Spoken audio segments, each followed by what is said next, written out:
Hola, senor. Hola. Oh, look at this. Such a letdown. I can't believe it, mate. So sorry. I cannot believe it. We had one job this week. And do you know what, mate? I've had grief this week, as I told you, boys, for not wearing the polos for Charlie's episode. It looks like I've bottled it. It looks so bad, but I'm so sorry. I'm so sorry. And you two look so good. You look so good, honestly. I can't believe it, Lou. Do you know what I mean? Yeah, I know, mate. In the chat, do you know what I mean? And we said there could be some serious repercussions for this. Yeah. And I think, we have a bit of a fines committee anyway. Yeah. So that'll be noted. But, double me. 100 quid. Yeah, go on then.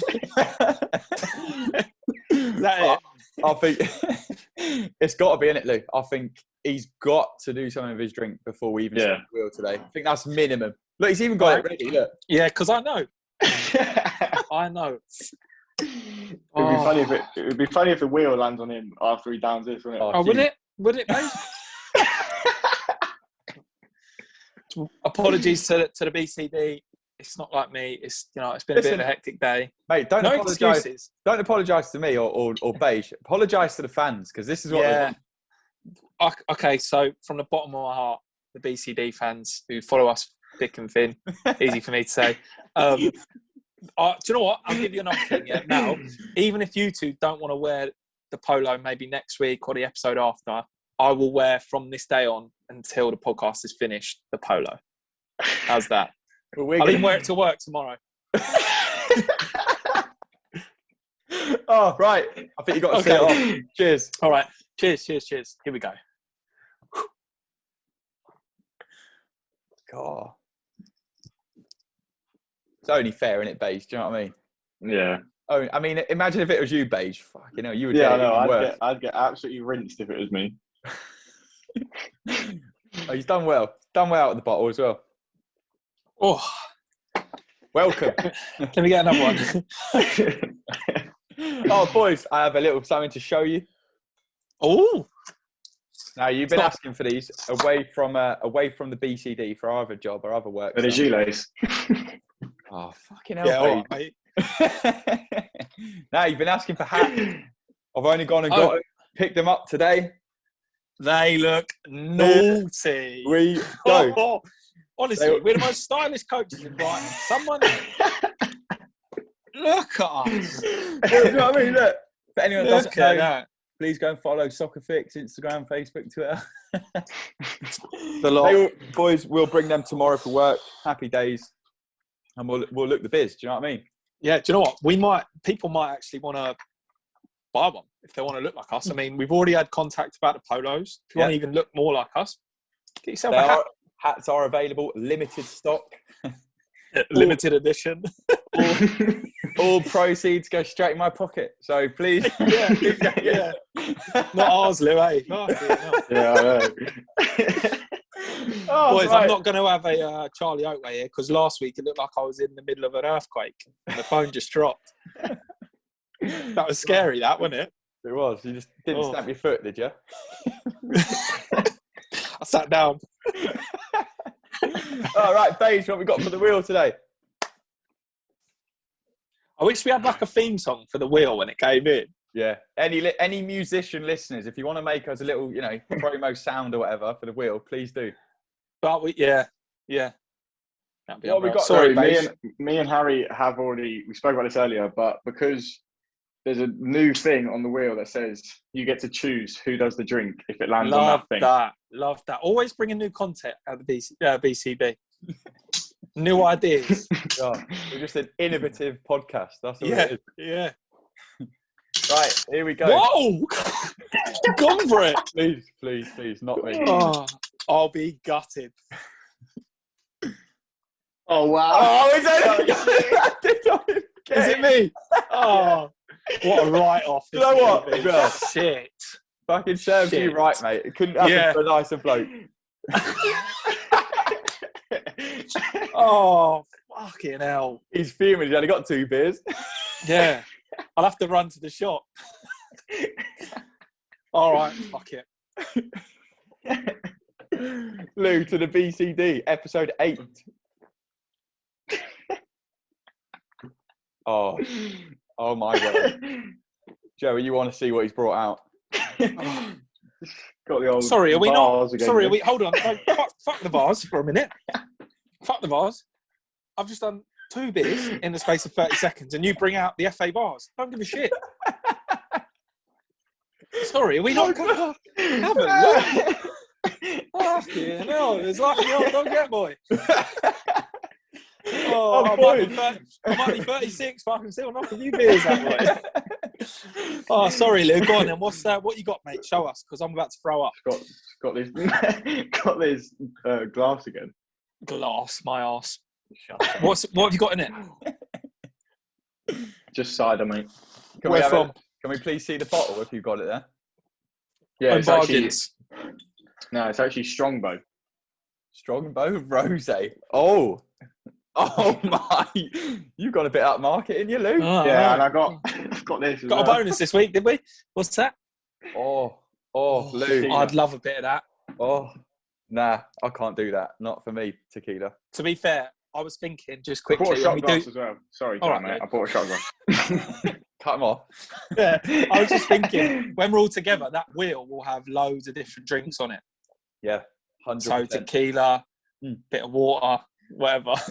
And it's not far away, boys, either. Do you know what I mean? Round the corner, hopefully, pub's open, and we'll be well underway there. Right, boys, he is in the waiting room just before we let him in. It's 2 days before Mother's Day, lads. All right, now is your last chance to all the listeners. Take advantage of Kiki and Caramel and 15% off for using our code, which is beige. BCD 15. Love it. I always think you're going to forget that. I should have asked Joey. You don't even remember where he is. I don't know what. Who have we got on? Boys. Cheers, boys. Episode 8. Let's get him in.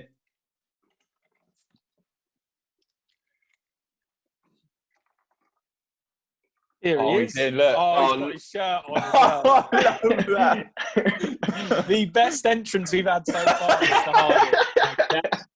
That is brilliant. That is class. Love it. But it's got his name on the back as well. Unfortunately, it's not. Oh, how you doing, mate? I'm good. Yeah, how is everyone? Yeah, all good. Good. Yeah, We're good. Good, What good. drinking? Well, I've already had 2, Pat. 2. Yeah, I've had to. Well, basically, as you can see, the boys are wearing polos tonight, which are the BCD polos. Available, Pat, if you want one. Maybe see how it goes. I forgot mine, so I had to down a beer, and then we also do a wheel spin, which is part of the. And then shock, it landed on me, so I'm 2 down. But I've got another one here just because we've got Mr. Harding on the BCB. Yeah. Boys, dare I say it, but we have a legend on the podcast today. Yeah. I mean, a football club veteran legend. And we got Pat as well. So it is a special poddy today, boys. Very, very pleased to get him on. And obviously sporting the Burgess Hill gear, which we love. Yeah, thanks for having me. Have you got your shin pads on as well, Pat? Full kit, boots and everything. Just in case. That's it. Always ready, isn't it? Class. Pat, before we start, mate, I'll introduce the team. So we've got Louis, or Beige, as he's commonly known as. And I think you know Joey already. Yeah. He's also known as Captain Marv. Okay. Which is... I don't really get it. He doesn't really like it. Long story short, mate, he looks like Marv, from Home Alone. I'm going to try and find a picture. Oh, fucking hell, mate. He'll get it up in 2 seconds again. Yeah. No. Oh, here it is. Right, Pat, is this not Joey or what? Better looking. Yeah, it gets better every week, that, honestly. Oh, so we got Captain Marv and Beige and obviously myself. We'll kick it off. El Jefe. I'll start the questions, mate. We'll run through it. We've got a listener question today. We've narrowed it down to one. I haven't told you boys this. We'll save that to the end because I think there's going to be a funny story behind that. And I think you, Joey, probably know about it if I'm not mistaken. So we'll save that to the end, all right? Oh, I mean, yeah. Oh, interesting. So I'll start, mate. Seems fitting, obviously, with the kit on. Burgess Hill. Now, talk to us. How did it all start? Because you've played over 400 games, is that right? Yeah. Wow. I came to the club in, I think I was 27, 28. So it's actually the back end of a few other teams I played for. And I didn't really think I'd be here 10 years later, still at the same club. But I love it there, to be honest. I love the whole setup there. I love it's near, good crowds. And yeah, it's brilliant. Yeah. But the fans love you, don't? Well, I know the fans do. We've had a lot of interaction from the fans already on our What's socials. good about it is it's just rare, isn't it? No one really stays at clubs a long time. So the longer you stay, the kind of weirder it gets. And it's kind of quite funny because it's more unusual. Has it been harder to kind of like, I wouldn't say leave because maybe you didn't want to, but is it always kind of like if other clubs have come in and you've been there that long, is it always just like, well, you're comfortable, you know the club, like you say, you love the fans. Has it always just been one of them where you're like, well, why would I leave? I'll tell you what it is. I think it's my age. I think because I've been at other clubs and I've done other leagues and all sorts. I'm kind of arrived more settled in a way, and then it's kind of I haven't really needed to leave, and I enjoy it. It's good. Yeah. So how many seasons has it been? Sorry. It's been, I think the next one's the 11th, but wow. A few kind of last few seasons have been COVID called off in a way. Yeah, of course. Yeah. But yeah, number 11 it will be really. 2011 was when I joined in October. Unbelievable. Incredible. Yeah. What a testimonial you'll have as well. Yeah. Class. In about 10 years, I reckon.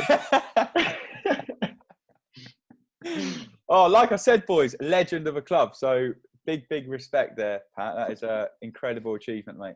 Harry hasn't even made it to 10 training sessions, let alone 10 years at a club. Fucking hell. Time ahead. Okay, next question from me. Obviously, you've been at Burgess Hill for 11 years, or 11 seasons, sorry. Doesn't have to be a gaffer at Burgess Hill. It can be any of the other clubs you've played for. The best manager you've played under? Do you know, I was thinking about the different managers I've had, and there's been some real unusual ones over the years. Like when I first started at Hassocks, so Dave John, and he was proper old school, and he wouldn't have any egos, and that was great. And I was thinking, who else have I had? John Maggs at Horsham, he came out with a brilliant line where he said, "I want you lot working so hard that you're bleeding out your arseholes." And it was in like a nice way, not a just run. It was just funny, and it kind of that old school mentality was quite a laugh. Tucky, a really great bloke, Stuart Tuck. I enjoyed kind of working alongside him. Wormel, I really enjoyed. He's really positive. He was the second to last, but I'll probably go with Jay Lovett, the current manager. I know it's a bit of a diplomatic answer, but he wants another season on his contract. That's it. Yeah, and Pat's the one to give it to him. To be fair, it's the fact that he's modern, and it's people like Hinch at Worthing and Agata at Hastings. These are guys who are playing a style of football and a modern approach that is not it's not normal in the non-league game, but they're getting success. And I see this in Jay as well. He's an A licensed coach as well, which is, I mean, that's quite a qualification for non-league. Definitely. Many A licensed coaches, and he's played the game as well, which helps because you want someone who knows what it's like. But yeah, I'll probably give it to him. Really, I mean, he gets a bit mad on the sidelines sometimes, but I suppose all managers do. Yeah. Is he quite a passionate manager then, Jay? I think he gets a bit too irate with some players. He probably needs to relax, but he knows it. But his coaching sessions are the best I've come across. Yeah. And when I look back at all the managers, there's not many great managers in non-league football, really, when you think about it. No, I get that, because it is this.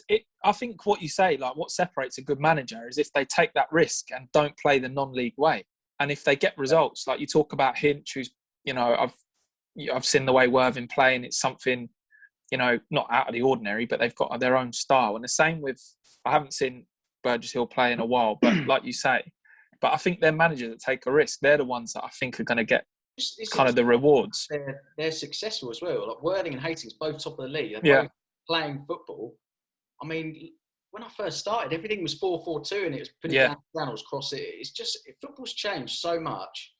And I think where Burgess Hill are at, to get a coach like Jay in right now is ideal. I think you need that modern approach, and football's going that way. And it's exciting. I'm looking forward to, even if I have to pack it in, it's, I think he'll do well. Yeah. Brilliant. Yeah, no, I agree. I know Jay's, and I know he listens to this as well, so he'll be buzzing with that. I'm glad Worms got a mention as well. Worms, really enjoyed my time under Worm. He's so positive, attacking. I was disappointed that he left, but he was good. He was probably number 2. He's probably number 2 on the list. Yeah, he was good. Yeah. Cool. Question 3. Craziest teammate over the years. Now, this can be a few, or if you can narrow it down to one, brilliant. I'm gonna do a countdown for this one. Number 3, a guy called Czech Toure.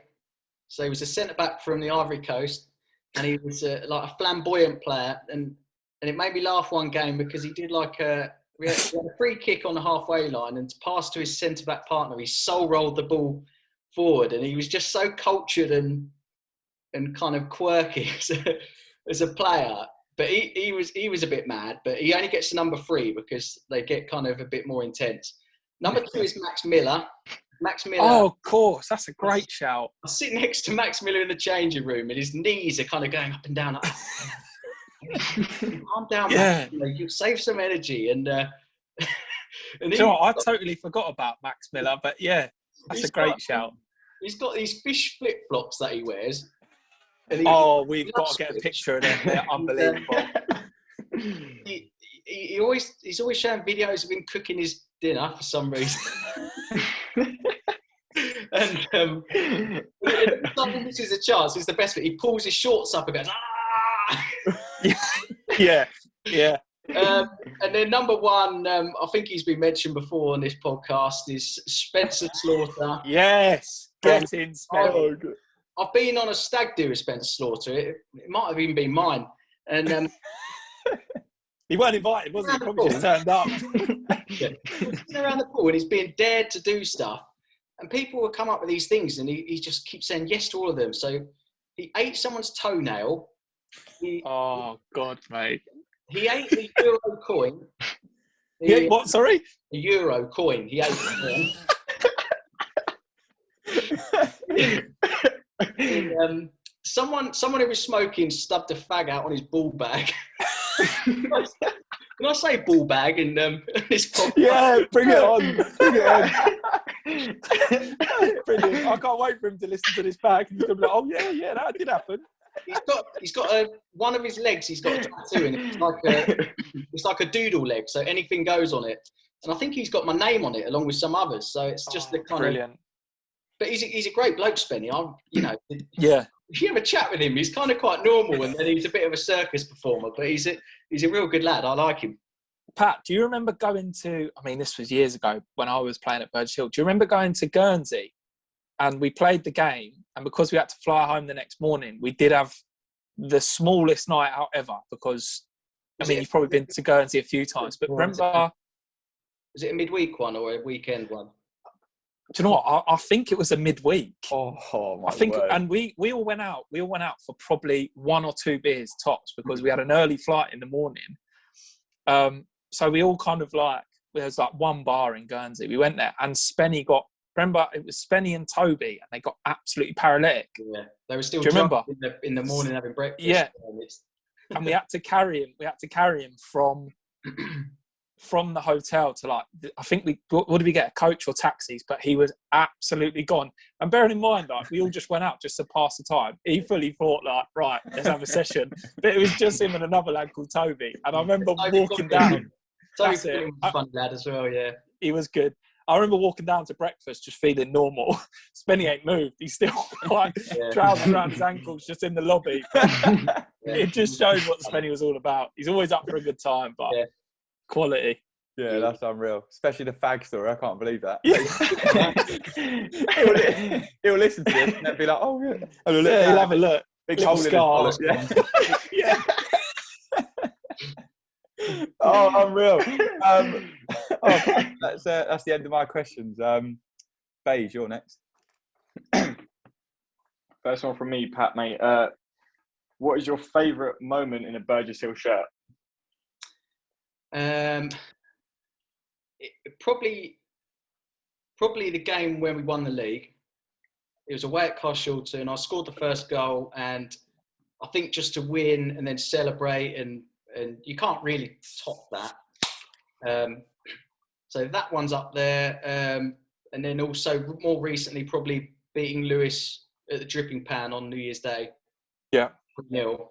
And there was 1,000 odd people there, and it was a derby. We were down the bottom, and I think it's just a good day. Winning 3-0, I got a goal in that one as well, and it was one of the days I thought, oh, this is a good match to remember here. So, yeah, probably those two. One where we win the league, and then one against a derby on a big New Year's Day game. Yeah, I bet that was such a good atmosphere, wasn't it, at the Pan? Yeah, New Year's Day. It's a good ground. Yeah. Isn't it? Yeah. That's a good day. Class. Next one from me, mate. Funniest changing room story. We love these ones. Yeah. If we're talking inside the changing room, I've got to say the most memorable and funniest to look back on is a game away in Enfield where the manager at the time, Chappers, gave Captain Buddy a little jab. Oh yeah. Do you know what? Buddy has told me about this story many a times. And just quickly, I do owe Buddy a shout out. If anyone is going to move in house anytime soon, Removal Buddy's the best out there. Main man. So if you are moving house, any listeners, get on to Moving Buddies. Darren Budd. He's a tall man. So we played Enfield away, and I think he gave the ball away in it was probably like a minute before the build up to the goal. Enfield scored. We lost 1-0. It wasn't a huge drama, but changing room after the game, Chapper's having a pop, and Buddy stands up, and just always remember, he's by the showers. He gets his boot, he lodges him into the shower, stands up and says, "Oh, I couldn't do anything about it." And then Chapper's edges towards him, and Buddy's still standing, and they kind of get nearer and nearer, and then it's all kind of a little bit handbag. Chappers gives him just a little jab. It wasn't a full-on punch, but it was funny, and there was all a bit of hand. And I was kind of sitting 5 along, and I just thought, fuck it, just let him crack on, because was there where people I always think, go on, let's just see what happens if we leave. Yeah. And I remember Tommy Fraser in the bar after the game, and he said to me, "Oh my God, I've never seen anything like that before." And I was thinking, they're all right. Yeah. It's just funny looking back on it now. Yeah. I mean, Buddy's a brave man to go head to head with Chappers, isn't he? Yeah. I mean, I wouldn't say Buddy started on Chappers. It wasn't quite like, it was just a peculiar moment, really. Yeah. Well, like Buddy's one of probably the nicest fellas in football. I know he's very, I don't know what the word is, but he's very professional. Like when it comes to training, he's always giving it his all, and especially in games. So you're going to get that out of him. So maybe he just carried it on to the the passion just carried on into the change room. But I weren't there for that, but I've heard the story a few times. But. Yeah, it's a great story, isn't it? I mean, yeah. Buddy always says he won as well. I wonder whether to bring it up. I thought, fuck it. Yeah, it is. You can make it up and say Buddy was naked if you want. So, did he actually hit him in the face then, Chaffers? Yeah. Oh. Yeah. Yeah, I've heard that. Fuming. God. Buddy didn't cry, did he? It's not quite as dramatic as it seems. There was a punch thrown, but it wasn't that, it's just one of these things, really. That just happens, I suppose. But. Was there any part of you that thought, right, I bet as like kind of a senior pro, should I get involved here? Should I split this up? Or I mean, again, you'll be brave to get involved. That far, because I think the person sitting next to Buddy was half holding him back, and I think someone might have been Tucky or something, might have held Chappers back, but it wasn't 100% full on fight. It was like a kind of. I can imagine you sitting there going like, fight. hit him. Yeah, go on. He's shit. Inside Hit my him. brain was thinking that without any action shown. Yeah. Quality. Last one from me, mate. Are you thinking about management? Not really. It sounds like a real effort. But with the COVID and everyone kind of sitting around doing nothing, the thought of not doing anything football related when I finish playing, I think I might have to do something. But I just don't know. I don't know if managing I could be bothered with. Assistant manager or coach or physio, you know, I'm more up for doing that kind of stuff. But the full-on managing, I don't know, because I think you're just dealing with players who are probably not as committed as I would be. Yeah. And that frustrates me. Because you've got your massaging business outside of football, haven't you? Yeah. Yeah. So, yeah. No, I was just thinking, like, I mean, any manager would take you do you know what I mean, for experience, and especially for how long you played. Does that not kind of make you think, cool, you've got a lot to give to the game, especially in like the non-league and things like that? I'm just concentrating on playing, to be honest. I just want to see how much I can do. I'm 37 now, and just I literally just take it season by season and just see what I can do. Really, I don't know how long I'm going to go on for. Yeah. Have you got a date for when Burgess Hill are going back? Has anything been said or? No idea. Possibly June, maybe, but yeah, probably with the kit on though. You're ready to go, aren't you? If Jay rings, you're like, Jay, I've got my kit on. I'm ready. Brilliant. What about? Sorry. Oh, so if Burgess Hill, Pat, just put a scenario in here. If Jay's looking for an assistant and he comes to you as a player assistant, would you consider that?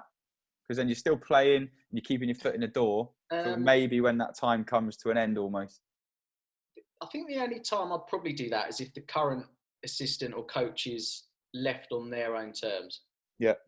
I don't think I'm not really desperate to go down that avenue. I've already told Jay actually when I get too old, just bin me off. It's not a problem, and I'm going to go and play for Essex. Yeah. Yeah. Just finish off there. But so I don't know. I mean, I might carry on playing. I might possibly stay. You know, I don't know. Whatever happens, I'm easy. So has that always been a plan of yours to finish off at Hassocks? Yeah, I started at Hassocks, so I live in Hassocks, and I started there. I played all the kind of youth teams there, and then I actually stayed there up until 22. Yeah, I was there for 4 seasons, and then did well there and got the move to Eastbourne Borough. Great club. Yeah, and then it's just been it's just a nice ground. It's local. Yeah, easy going. There's not much pressure there because they don't have a budget, but they all work hard for each other. And I might not go back. I might just call it a day at Burgess Hill. Yeah, go there. I don't know. I haven't decided yet. But it hasn't even crossed your mind yet about retiring or anything like that, has it? Not really. I still feel all right. I mean, that's brilliant. Yeah. Sometimes, and you think, God, that looks like really energetic, and everyone looks quite quick. But I never had pace anyway, so yeah. No, you can't lose what you never had. So have you dropped into a deeper role now that you've got a little bit older? Do you know what? I dabbled with that, and then it was like, fuck this, I'm going back up. Because I remember playing at East Grinstead. I had a little stint there. I've had more clubs than Tiger Woods me at the moment, but I remember, and we played again. I was playing centre mid at East Grinstead, and then I was thinking, well, Pat's going to play today. He's going to be up top. But then this was under Worms. So did you have a spell in centre mid? I did, and I quite enjoyed it because I was playing kind of a little bit advanced centre mid, so I get a few still, but you get more of the ball, don't you, in centre mid? Yeah. Especially as a kind of target man, you don't actually see a lot of the ball. You don't touch it. You just be in the right area. But when you're in midfield, you can kind of get on the ball more. You can kind of if the game's not going well, you're having a bad game, you can kind of change it a bit more. Whereas up front, you're a little bit like you need the ball to come to you. So I did think my career was going kind of down that line where I'd be more going back. And then this year, me and Jay spoke, and he mentioned about putting me back up front. And I kind of agreed with how our team was at the time. It needed someone probably just there to bounce the ball off. And I kind of got a bit of the love back a little bit for playing up front and getting the glory and the goals a little bit as well. So, So I'm kind of back up front, but I've always been a half midfield, half forward player anyway. I've always just like an in-betweener really. So either's fine, but I quite enjoy playing up front at the minute. How many goals have you got for Burgess Hill? I think it's 120 or 30 something. Have you got a target you want to hit before? Just as many as I can, really. I mean, if I was younger, I'd score more. Yeah. When older, you kind of find you get less goals, but the record goal scorer is Ashley Carr, and he's got 170 something. And I think, is it Ashley Carr who holds that? Is it? Oh, right. I think I'm just a bit too far away from that, but you never know. Depends how many seasons I play. I want to go for the appearance record, which is that's 500, and I'm on 430. So COVID's killed me off a bit there. Bloody COVID. You know, my playing it's killed me. And then the goal scoring one, I think, is a bit less likely, but I'm happy enough with the goals. I mean, Burgess Hill and Ryman South and Ryman Prem, whereas Ashley Carr, even though the standard was better back then, was all more county league. So God, we're going to get him on now. We're going to get him on and tell him what he said. He'll be furious. Ashley Carr, he's a great player, so he's no. But a county league, I think it would be easier, wouldn't it? There's no doubt. No, definitely. Paige, is that your question? Yeah, mate? it's you, mate. Cool. So you mentioned earlier, I think I've seen the goal, but I'd love to hear it from you. The best goal you've scored, I think it might be the one at New Year's Day, but that might be the most enjoyable goal scored, but it's not the best goal scored. Best goal scored was for Whitehawk, strangely enough. All right. And that was away against Maidstone on the first game of the season, and that's a goal that was kind of. It's on YouTube somewhere. You can find it. And, talk us through it. What happened? It was flicked on by Sam Gargan. He was a target man. This is back in the days of 4-4-2. So, so Gargs flicked it on. I was running kind of at an angle, and I controlled the ball with the outside of the foot, but I was only meaning to bring it into my stride, but it stayed in the air. And as it stayed in the air with the next touch, I then volleyed it across into the far top corner. Lovely. So that was definitely the best goal. Was that quite a good team with Sam Gargan and yourself? Did you have a good? While we're kind of going up through the league. Was it Kingy, your gaffer then, or? No, it was Freeman. Oh, okay. Yeah. Quite a good side, and then the likes of Harry Schumann come along at Whitehawk and just no respect.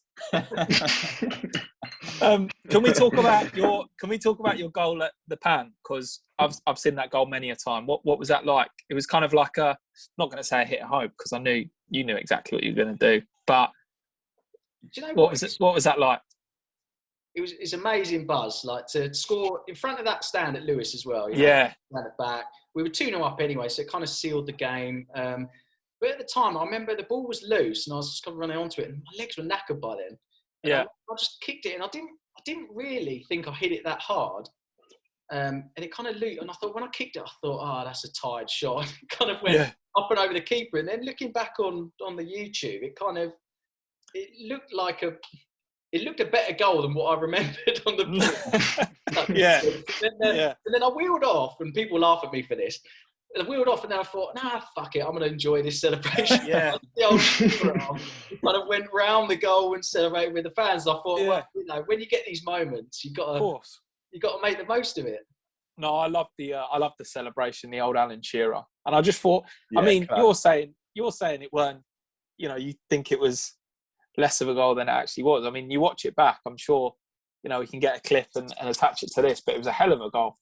Hell of a goal. It was a great day. It was a great day, that. Yeah. And always nice. It's sort of a rival, isn't it, Burgess Hill Lewis? So yeah, kind of not a huge rival, but a rival enough to... A rivalish, yeah. And you were wearing number 8 that day. Were you centre mid? I was centre mid, yeah. Yeah. See? I've done my research. And then again, I've watched that goal a few times. Do you know I played on the wing as well, like right and left midfield? What, that day? No, but back in my early days. If you could relive a moment in football, what would it be and why?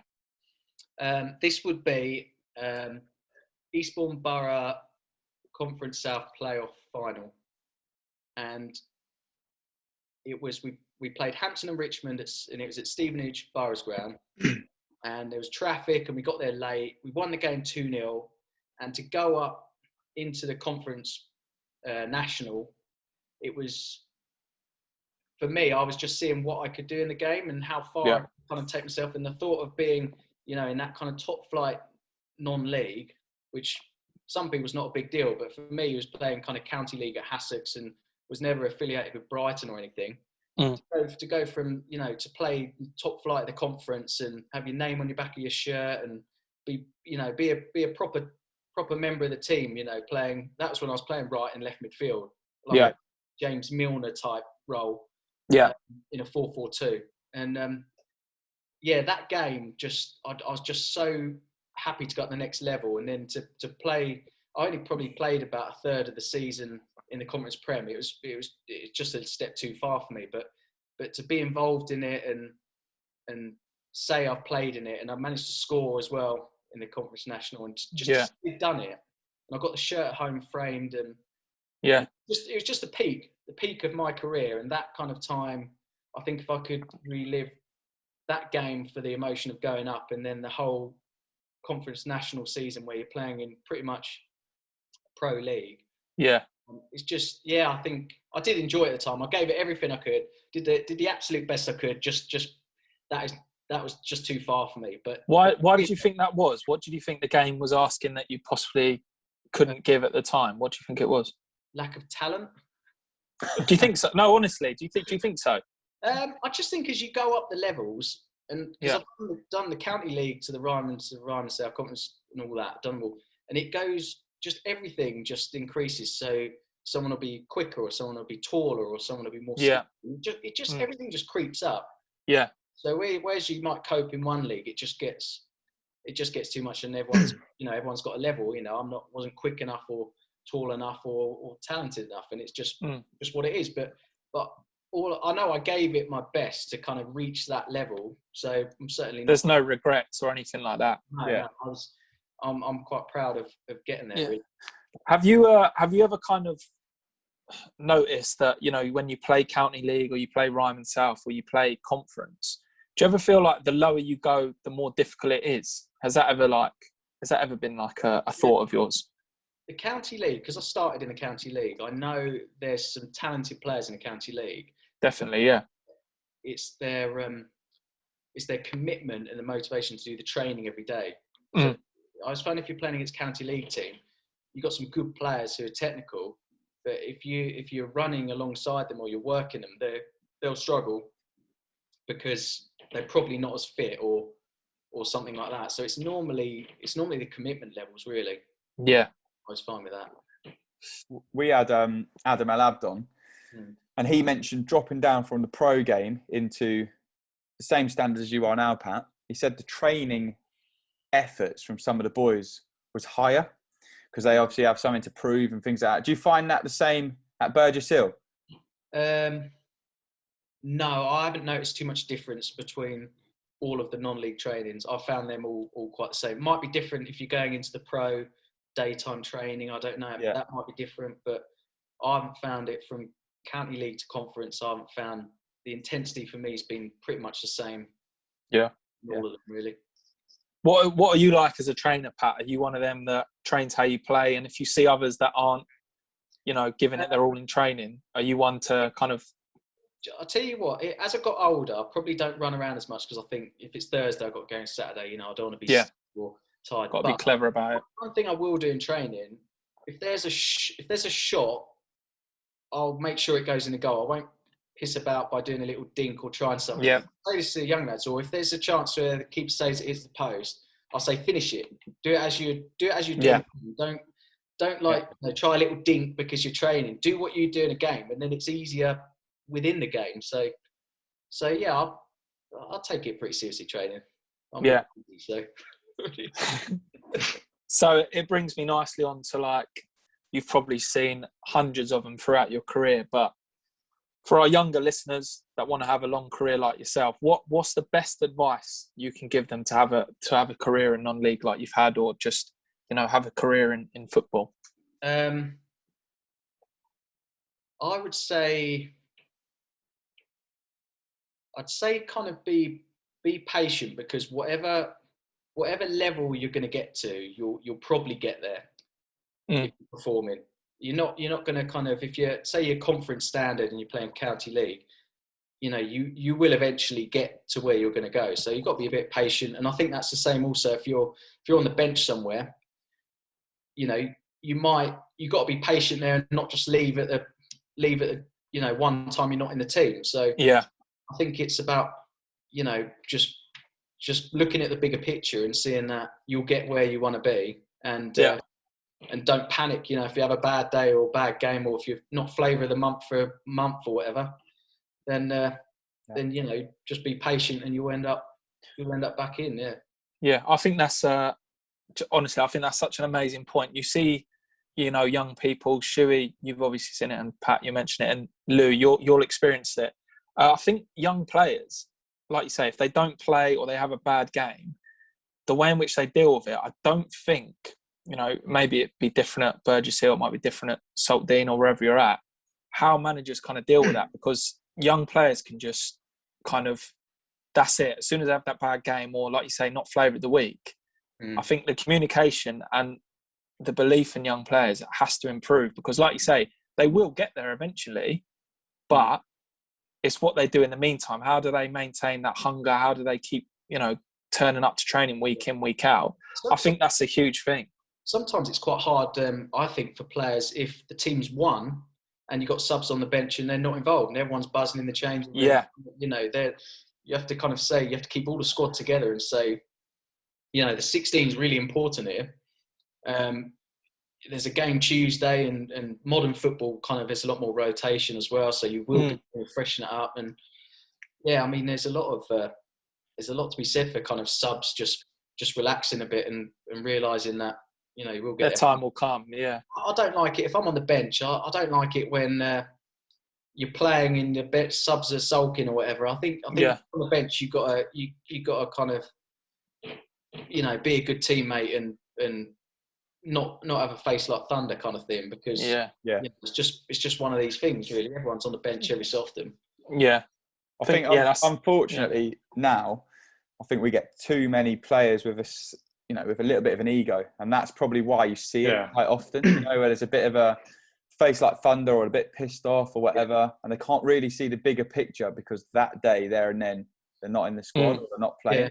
Yeah. And to be fair,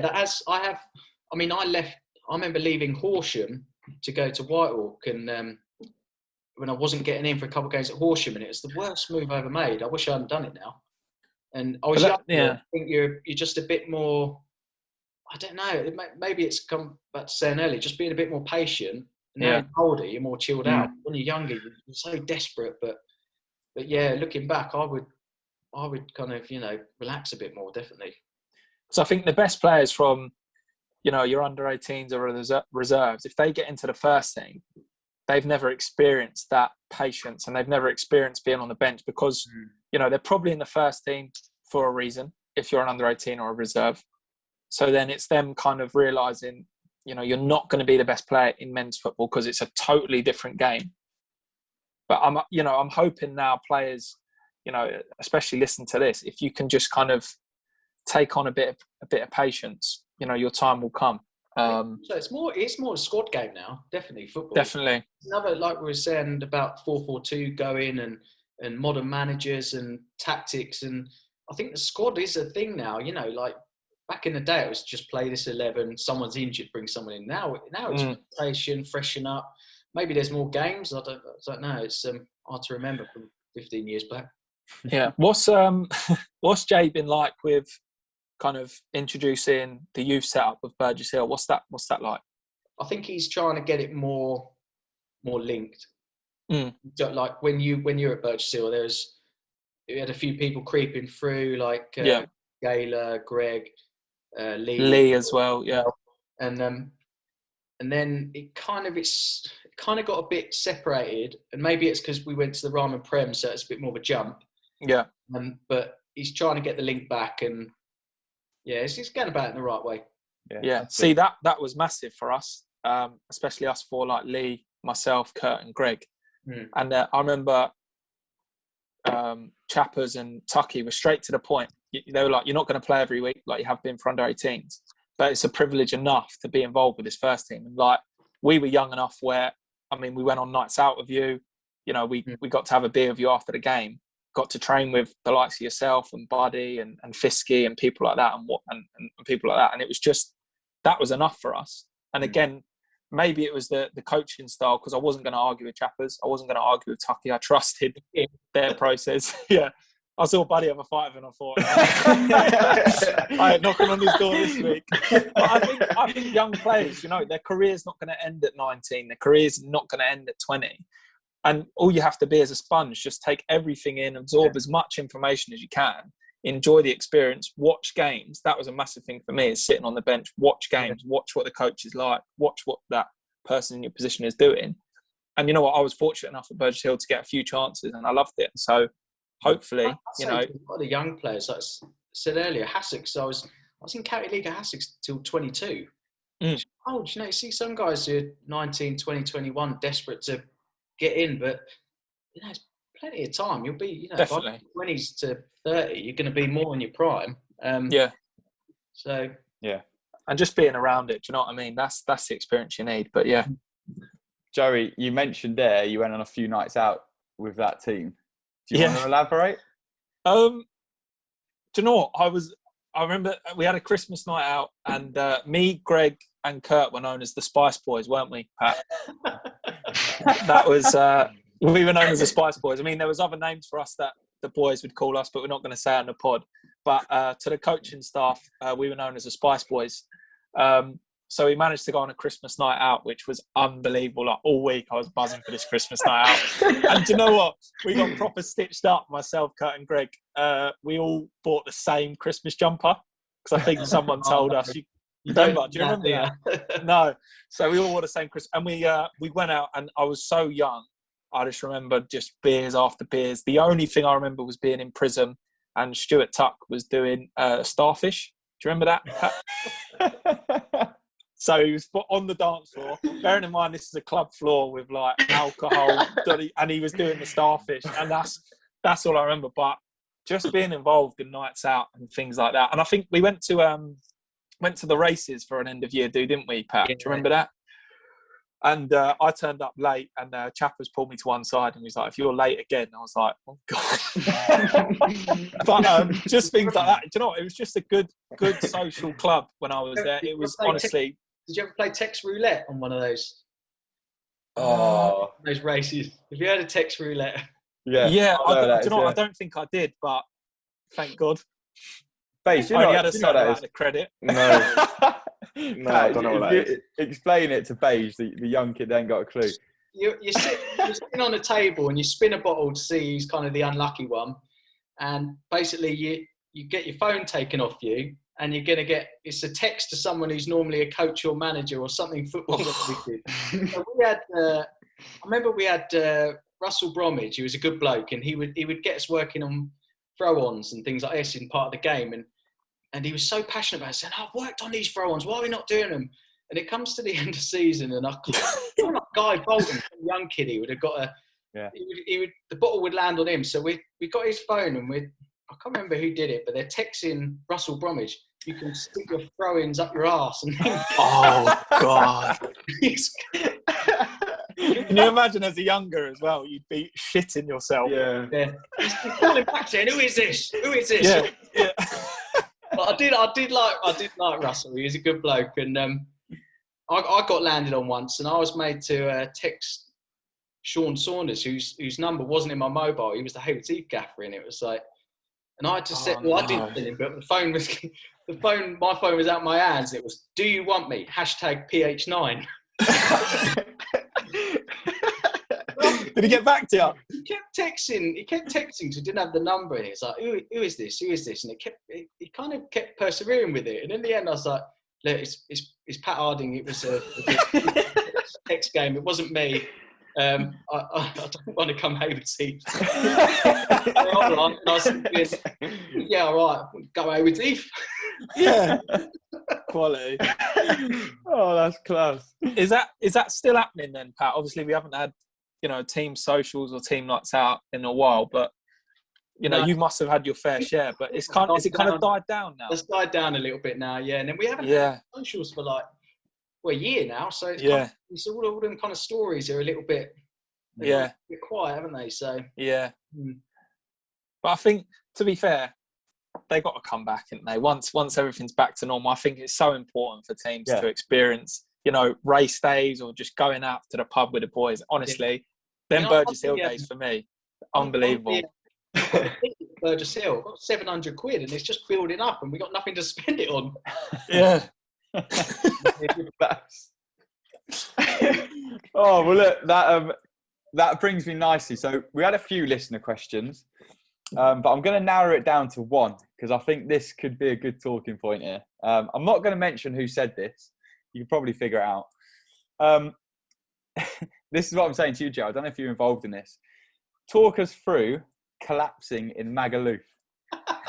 No, I weren't involved. Were you not there? No. I thought it might be the same year you No, do you know what? Funny enough, the year I left Burgess Hill, so I was there for a season, and then I went to America. I don't know if anyone knows, but I went to America.